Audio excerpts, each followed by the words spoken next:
Então, vamos considerar como podemos resolver isso? Um novo recurso que aprenderemos hoje é geralmente conhecido como estrutura de dados. Em C, temos a capacidade de inventar nossos próprios tipos de dados, por assim dizer.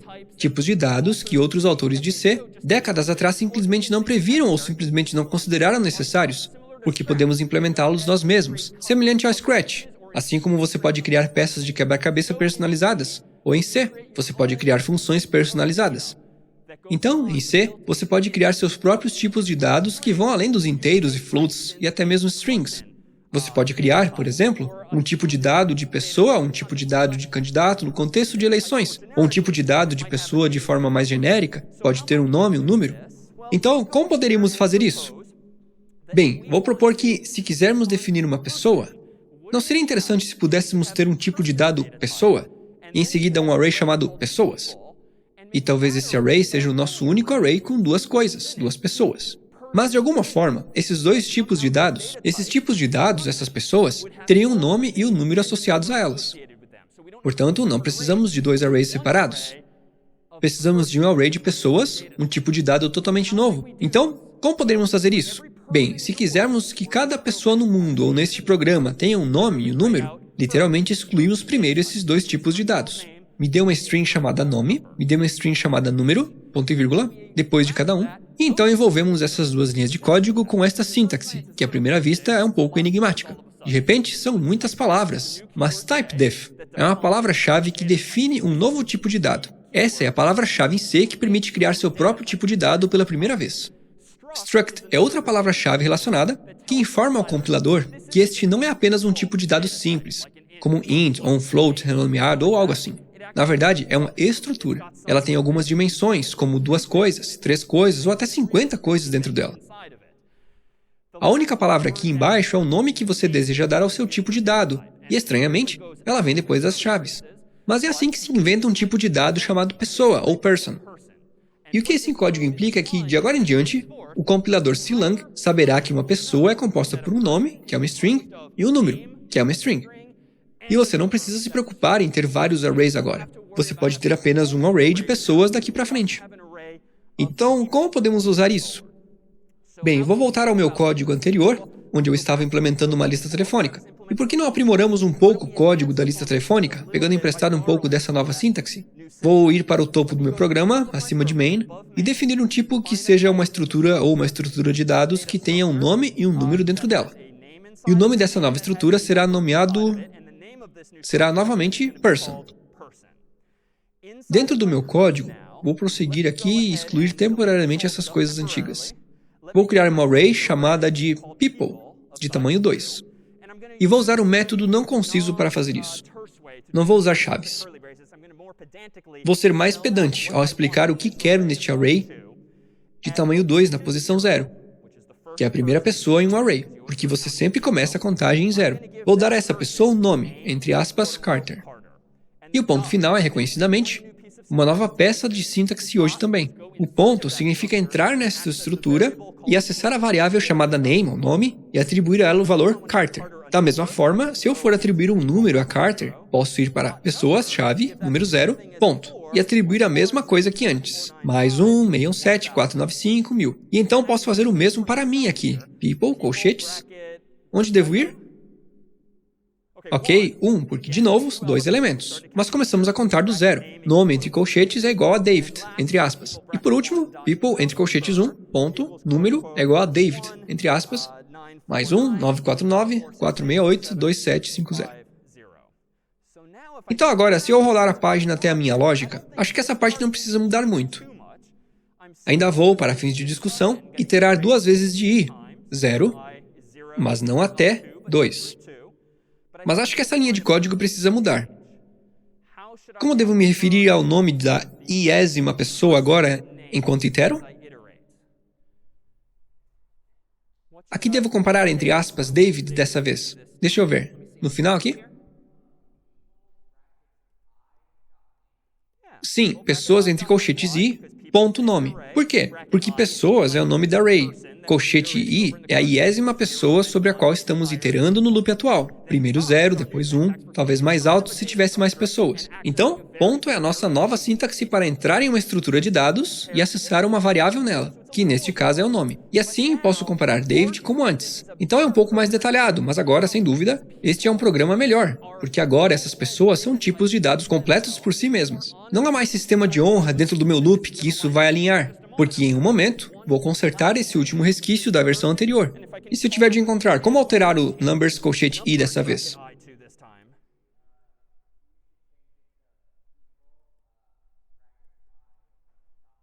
Ponto number, exatamente.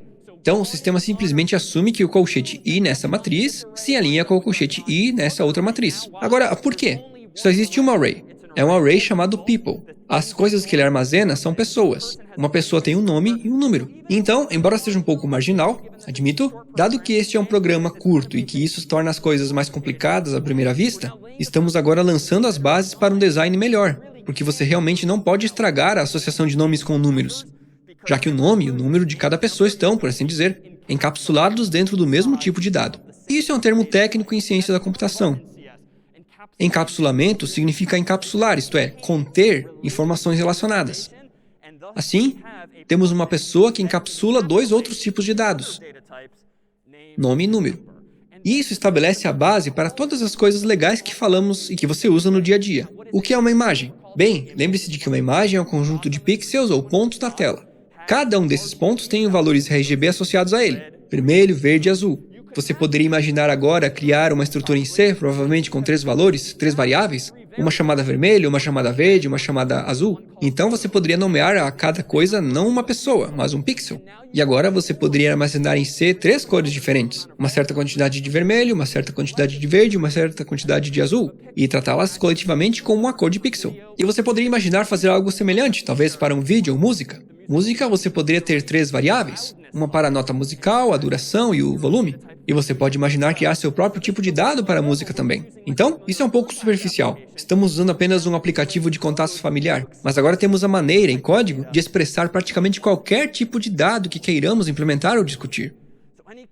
Alguma dúvida sobre struct, ou sobre a definição de nossos próprios tipos, cujos propósitos são usar arrays, mas de forma mais responsável agora, em um design melhor? Mas também estabelecer a base para implementar coisas cada vez mais legais? Como na nossa discussão na semana 0? Sim? Qual a diferença entre isso e um objeto em uma linguagem orientada a objetos? Uma observação: C não é orientado a objetos. Linguagens como Java e C++ e outras que você talvez já tenha ouvido falar, já tenha programado ou com amigos que programam, são linguagens orientadas a objetos.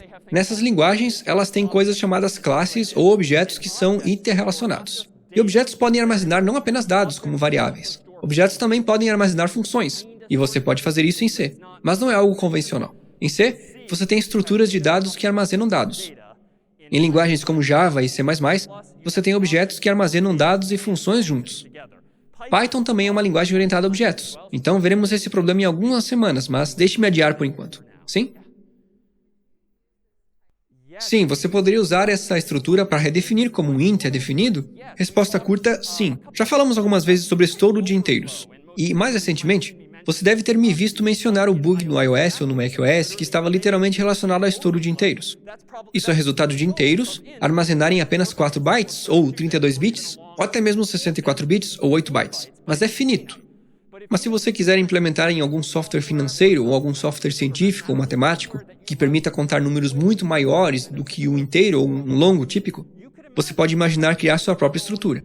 E, de fato, em algumas linguagens existem a estrutura chamada Big Int, que permite expressar números ainda maiores. Como? Bem, talvez você armazene dentro de um Big Int um array de valores. E, de alguma forma, você se permite armazenar cada vez mais bits com base em quantidades de bits que deseja contar. Resumindo, sim. Agora temos a capacidade de fazer quase tudo o que queremos na linguagem, mesmo que não esteja integrado para nós. Outras perguntas?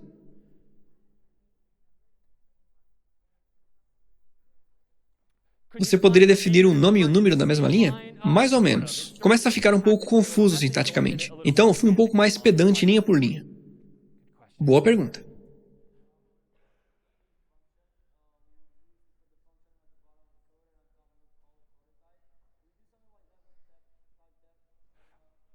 Protótipos, você tem que fazer. Você tem que definir tudo o que vai usar ou declarar tudo o que vai usar antes de realmente usar. Então, foi proposital que eu coloquei isso no topo do meu código nesse arquivo. Caso contrário, o compilador não saberia o que quero dizer com people, com pessoa, quando eu usar aqui pela primeira vez, na linha 14. Então, ele precisa vir primeiro, ou precisa ser colocado em algo como um arquivo de cabeçalho para que você o inclua bem no topo do seu código. Outras perguntas aqui? Sim?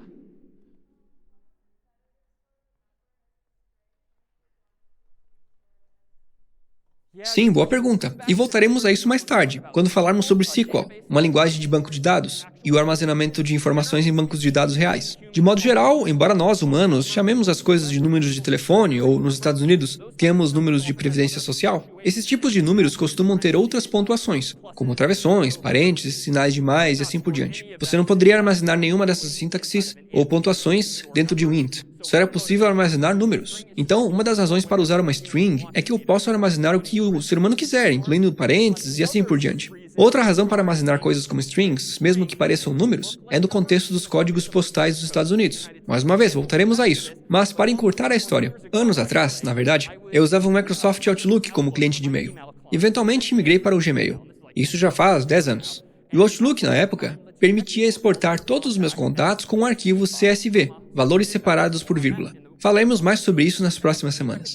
Isso significa que eu poderia baixar um arquivo de texto com todos os meus amigos e familiares e seus números dentro dele. Infelizmente, eu abri o mesmo arquivo CSV no Excel. Acho que na época, só para eu dar uma olhada e ver se o que estava lá era o esperado. E devo ter instintivamente pressionado Command ou Ctrl S para salvar. E o Excel, pelo menos, tem esse hábito de reformatar os dados. Se as coisas parecem números, ele os trata como números. E o Apple Numbers também faz isso. E o Google Planilhas também faz isso hoje em dia. Mas para encurtar a história, importei meu arquivo CSV, que estava salvo, para o Gmail. E agora, mais 10 anos depois, ainda encontro ocasionalmente amigos e familiares cujos CEPs em Cambridge, Massachusetts, são 2138, que não tem o zero, porque aqui em Cambridge somos 02138. Isso porque eu deixei o Excel tratar o que parece um número como um número real ou inteiro.